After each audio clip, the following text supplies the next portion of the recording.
Un mot de compassion avant de parler de la situation, un mot de compassion et d'encouragement à la population du Nord Kivu, la population de la ville de Goma, qui vit depuis maintenant quelques mois sous une tension, une guerre. Quelles sont les pistes de solutions? Toutes les options sont aujourd'hui sur la table. Il y a 2-3 mois, je vous avais parlé de nos options sur le plan politique, diplomatique et militaire. Le président congolais Joseph Kabila semble prêt à certaines concessions. Depuis des mois, le chef de l'État ne cesse de clamer son refus de toute négociation avec les rebelles du M23. Mais la prise de Goma par le groupe armé mardi a amené le président à assouplir ses positions. À l'issue d'une réunion avec ses homologues rwandais et ougandais mercredi à Kampala, Joseph Kabila s'est dit prêt à examiner les revendications des mutins. We have now formally received a summary report of... Nous avons désormais reçu officiellement un rapport résumant les événements jusqu'à ce jour. Et c'est sur cette base que nos actions et tout autre contact seront menés entre le gouvernement et le M23. Any other move, any other contacts will be carried out between Bien sûr, tenant compte du contexte de la région et du travail qui a été fait ces 2 ou 3 derniers mois. of the region and the work that has been done to date over the last 2-3 months. Dans un communiqué conjoint, les 3 chefs d'État ont par ailleurs appelé le M23 à quitter immédiatement Goma. Un plan de retrait est en train d'être remis aux mutins. Réponse des dirigeants du M23, un dialogue avec le président Kabila, la société civile et l'opposition congolaise est un préalable non négociable au retrait des forces rebelles de la capitale du Nord Kivu. Objectif, discuter des revendications spécifiques au M23, mais aussi des problèmes de démocratie, de gouvernance et des droits de l'homme en RDC.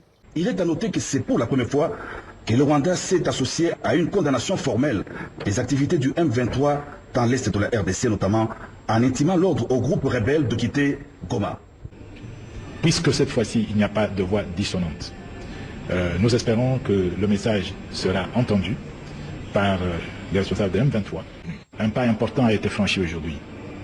Il vous souviendra que le chef de l'État, qui est un passionné du Congo et de la paix des Congolais, a toujours dit qu'il ne ménagerait aucun effort pour que la paix existe sur l'ensemble du sol congolais et que tous les Congolais vivent en paix.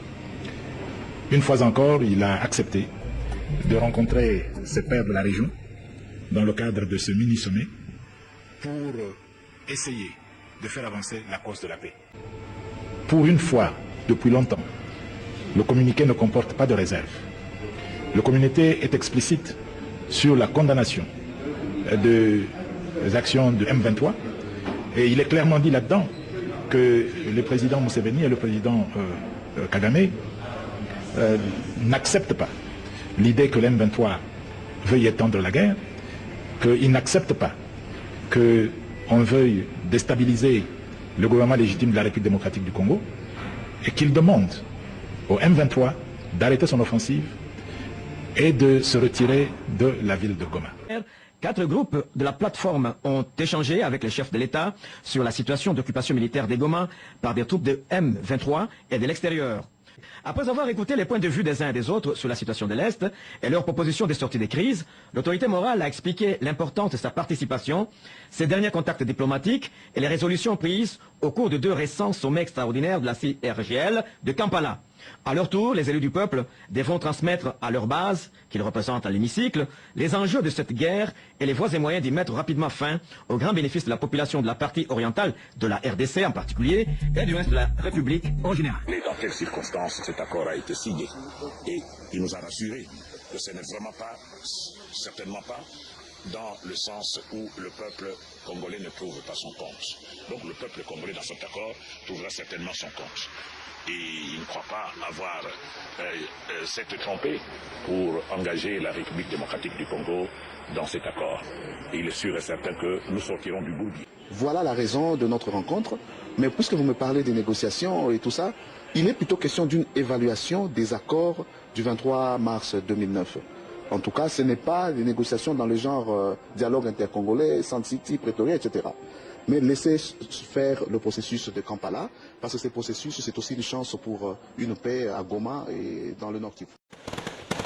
Un accord de paix entre la République démocratique du Congo et les rebelles du mouvement du 23 mars devrait être signé lundi à Kampala, la capitale de l'Ouganda, qui joue le rôle de médiateur. Cet accord prévoit que la majorité des rebelles puissent être graciés, à l'exception de 80 dirigeants du M23 accusés d'être cités.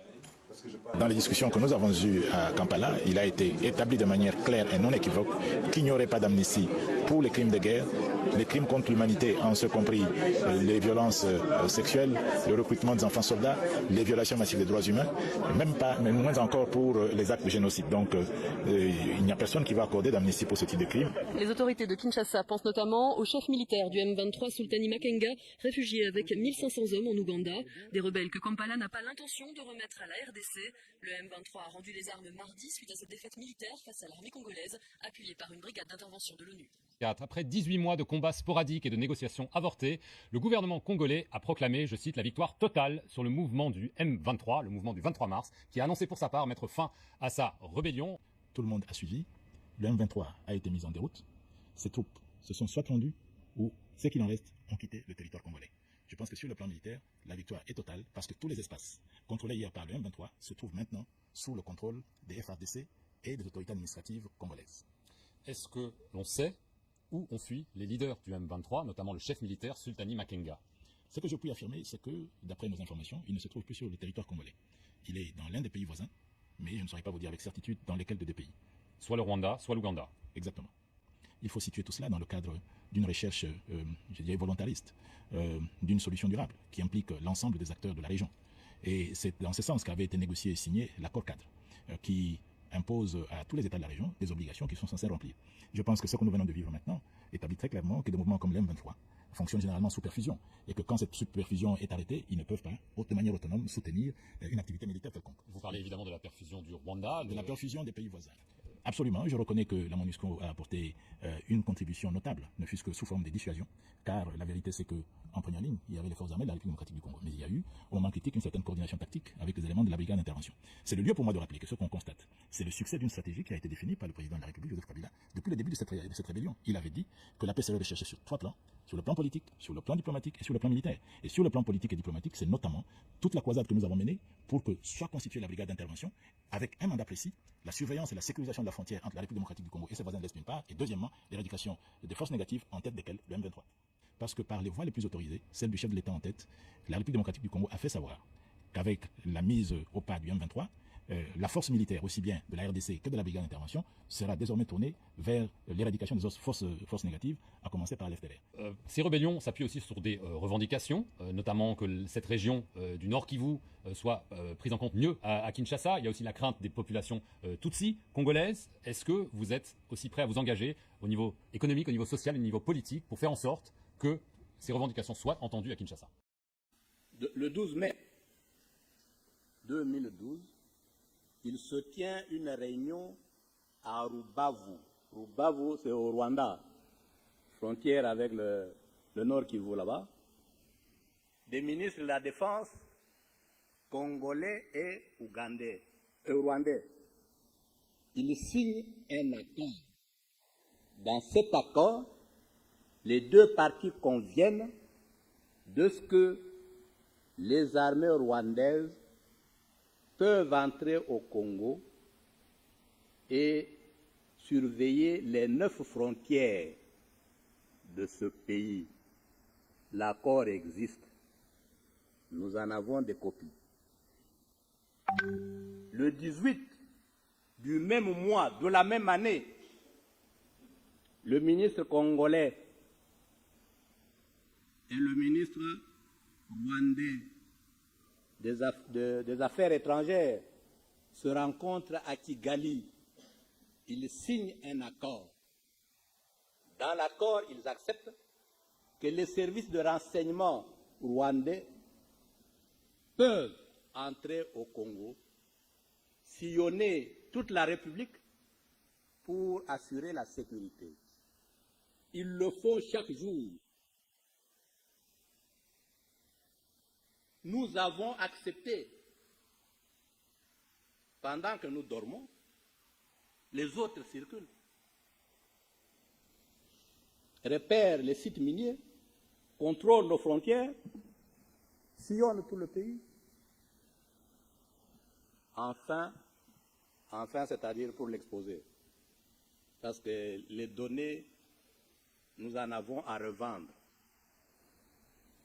Vous connaissez le fameux accord du 23 mars 2009 entre le Congo et Kundabatware, le CNDP. L'accord reconnaît aux Rwandais le droit d'être congolais et de participer à la vie politique congolaise, d'être candidat et d'être élu.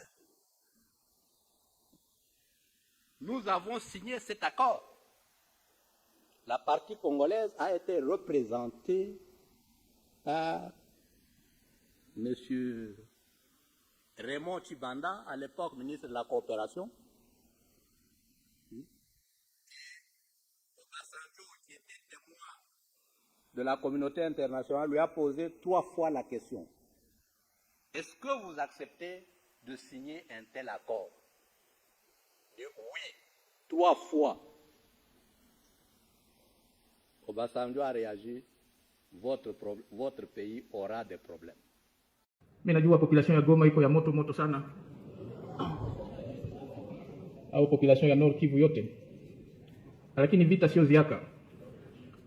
Huwezi tu kuamka asubuhi unasema leo unaenda kufanya vita. Hapana, vita inapangwa, na mimi sikutaka tuweze kufanya repetition ya makosa tulifanya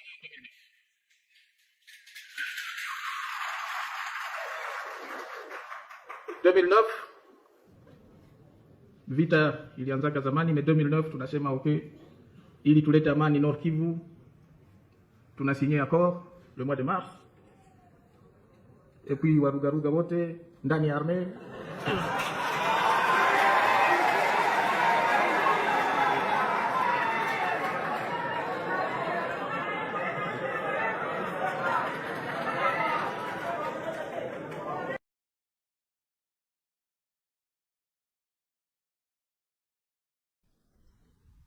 Well, first of all, the problem of Congo, or the problem of the region, or even the problem of Rwanda, is not M23. M23 is a product of many other problems that have not been addressed for decades. If you remember, the problem of M23 was there even before Tshisekedi became president. There was a problem related to it in 2012. If you remember, you look into the history, you will see that. So, and having to do with M23 and the people related to M23, you know, these are Congolese, but who have Rwandese heritage. The borders that were drawn during the colonial times cut our countries to pieces. A big part of Rwanda was left outside in eastern Congo, in southwestern Uganda, and so on and so forth. We have populations in these parts of other countries other than Rwanda who have a Rwandese background. But they are not Rwandans, they are citizens of those countries that absorbed those parts of Rwanda in the colonial times. So this is a fact. It is a fact of history. You can research that, you can find the details. It's not anything. So those problems are much older than me and much older than Tshisekedi, and probably those who were there at the time are no longer alive. So that's the origin of the problem. And these people have been denied their rights within Congo. And the problem I referred to of 2012 is when they took up arms against their own government because of this problem. So, but it was mismanaged. You can see 2012, we are now in 2023. Selon le président Paul Kagame du Rwanda, le problème du Rwanda et de la République démocratique du Congo ne serait même pas le M23, mais plutôt un mauvais découpage des frontières dû à la colonisation. Et donc, selon M. Kagame, ces Rwandais restés de l'autre côté de la frontière, devenus automatiquement, selon lui, Congolais, se battent pour les terres perdues du Rwanda et pour leurs droits qui leur seraient privés par le gouvernement congolais. Ceci est un grand mensonge. Vous devez savoir que la République démocratique du Congo a plus de 400 tribus et ethnies, et il n'y a aucun conflit entre eux. Pourquoi il n'y a que, soi-disant, des Congolais d'origine rwandaise qui posent problème en République démocratique du Congo? Aussi, vous devez savoir que le Rwanda fut une colonie allemande et que la Belgique coloniale avait donné une partie des terres congolaises, qui correspondent aujourd'hui aux provinces de Gisenyi et de Siangungu, à l'Allemagne pour mettre fin aux tensions au niveau des frontières. Et donc, c'est le Congo qui a le droit de réclamer des terres au Rwanda et non l'opposé. And I was talking to some very senior people recently from somewhere who were saying, no, the Congolese are saying we steal their quota, we steal their gold. And then I asked them one question. There was many leaders. I said, there's something I know. Some people come from Congo, whether they smuggle or go through the right channels, they bring minerals, but most of it goes through here, does not stay here. It goes to Dubai, goes to Brussels, goes to Tel Aviv, goes to Russia. It used to go to Russia. I don't know whether it still goes there. It goes everywhere. So I was asking them, I said, are you on the list of those who are stealing minerals of Congo? Because these things, they end up with you. For us, we are now, they go through our country. But they're accusing us of stealing Congo's minerals. How about the destination? Why don't you talk about it? And if we actually deployed everything, every effort, and stopped this thing flowing, the accusation would be even worse. Yeah, they would be seeing no more gold coming through here. Going to them, then they say, these people, they are causing problems.